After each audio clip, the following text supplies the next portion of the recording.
Chennai Silks. எப்போ நீங்க நெகிழ்ச்சி அடைந்தீங்க? உங்க முதல்வர், நம்மளுடைய முதல்வர் இதுக்கு எனக்கு ஜியோ பாஸ் பண்ணப்போ நான் ரொம்ப நெகிழ்ச்சி ஆயிட்டேன். ஏன்னா நிகழ்ச்சிங்கிறது ரொம்ப அழகான ஒரு ஃபீலிங். உங்களுக்கு எப்போ அது கிடைச்சது சொல்லுங்க. மாண்புமிகு தமிழ்நாடு முதலமைச்சர் அவர்களுக்கு வணக்கத்தை தெரிவித்துக் கொள்கின்றேன்.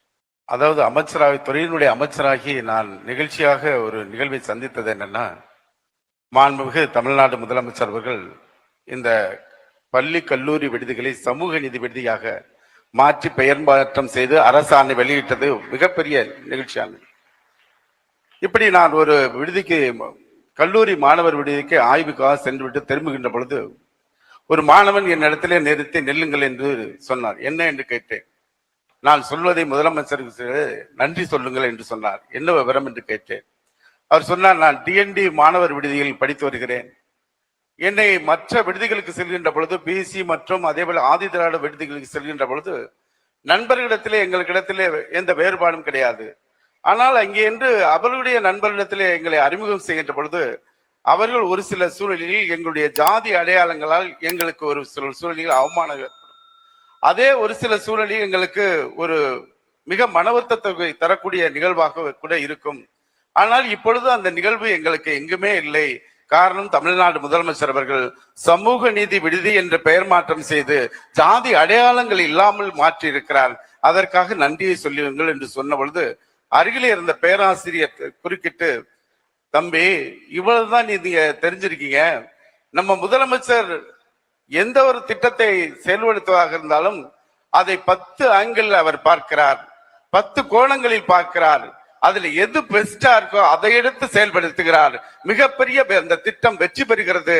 அது மட்டுமல்ல, வாடிய பயிரை கண்ட போதெல்லாம் வாடினேன் என்று சொன்ன வள்ளலாரை போல ஒரு தாய் மாணவராக யாரும் பாதிக்க கூடாத வகையில் திட்டங்களை நிறைவேற்றி தந்த நம் தமிழ்நாடு முதலமைச்சர் தான் இந்த சமூக நீதி விடுதியை தந்திருக்கிறார். அது மட்டுமல்ல, தொடக்கத்தில் ஆதி காலத்தில் தமிழர்கள் தோன்றிய காலத்தில் ஜாதி கிடையாது.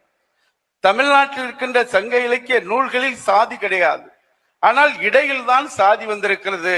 அதனால் இந்த ஜாதி அடையாளங்களை களைவதற்காக நம் முதலமைச்சர் அவர்கள் இன்றைக்கு சமூக நீதி விடுதியை உருவாக்கி தந்திருக்கிறார் என்று சொல்லிவிட்டு அந்த இளைஞரிடத்திலே அந்த பேராசிரியர் சொல்கிறார், நாம் எல்லோரும் 69% இடஒதுக்கீடை பயன்படுத்தி வருகிறோம். கல்வியில் பொருளாதாரத்தில் உயர்ந்திருக்கிறோம். ஆனால் அந்த 69% இடஒதுக்கீடையும் பாதுகாக்கக்கூடிய தலைவர் யார் என்றால் மாண்புமிகு தமிழ்நாடு முதலமைச்சர் தான் என்று அந்த பேராசிரியர் அந்த இளைஞருக்கு சொல்லிவிட்டு சொல்கிறார். இந்த மாணவன் கேட்கிறார், எப்படி சொல்கிறீர்கள் என்று கேட்ட பொழுது அந்த மாணவனுக்கு பேராசிரியர் சொல்கிறார், தமிழ்நாட்டில் சமூக நீதி என்பது வாசகம் அல்ல, தமிழ்நாட்டினுடைய உயிர். அந்த உயிரை பாதுகாக்கின்ற வகையில் இந்தியா முழுவதும் உயர்கல்வி மருத்துவம் படிக்கின்ற அந்த மாணவர்களுக்கு 27% இடஒதுக்கீடை உச்ச நீதிமன்றம் வரை சென்று இந்தியா முழுவதும் சமூக நீதியை பாதுகாத்த தலைவர் இந்த 69% இடஒதுக்கீடும் பாதுகாப்பார் என்று சொல்லிவிட்டு நிறைவாக அவர் அந்த மாணவர்களிடத்தில் சொல்கிறார், தமிழ்நாட்டின் மிகச்சிறந்த முதலமைச்சராக, இந்தியாவின் பிற மாநிலங்கள் பின்பற்றி வழிநடக்கக்கூடிய முதலமைச்சராக, அரசியல் அறிஞராக மட்டுமல்ல, நம் முதலமைச்சர் அவர்கள் இன்றைக்கு ஒரு ஸ்டேட்ஸ்மேனாக திகழ்கிறார். அதனால் அந்த அரசியல் மாமேதையை இந்திய தேசமே போற்றுகிறது, பாராட்டுகிறது, தமிழ்நாட்டு மக்கள் பெருமைப்படுகிறார் என்று பேராசிரியர் சொல்கிறார். அப்படிப்பட்ட முதலமைச்சரை நாம் பெற்றிருக்கிறோம். இந்த கனவுகள் மெய்ப்படும் திட்டத்தின் மூலமாக நமது முதலமைச்சருக்கு ஒரு கோரிக்கையும் கூட, சமூக நிதி விடுதிகள் பெருநகரங்களில் 100 சமூக நிதி விடுதிகளை 2.0 ஆட்சியில் பெற்றுத்தர வேண்டும் என கேட்டு நன்றி கூறி விடைபெறுகிறேன். நன்றி, வணக்கம். தேங்க்யூ. அந்த மாணவர் சொன்ன மாதிரி அவருக்கு அவ்வளவு ஒரு மரியாதை, அந்த பேர் மாற்றத்தினால ஒரு மரியாதை. கொஞ்ச நாட்களுக்கு முன்னாடி மாணவர்களுக்கு மடிக்கணினி கொடுத்தாங்க. மடிக்கணினி மட்டும் இல்ல, கண்ணியத்தையும் கொடுத்திருக்காங்க அவங்க மாணவர்களோட பேர் மாற்றத்தினால. நன்றி. Thank you so much.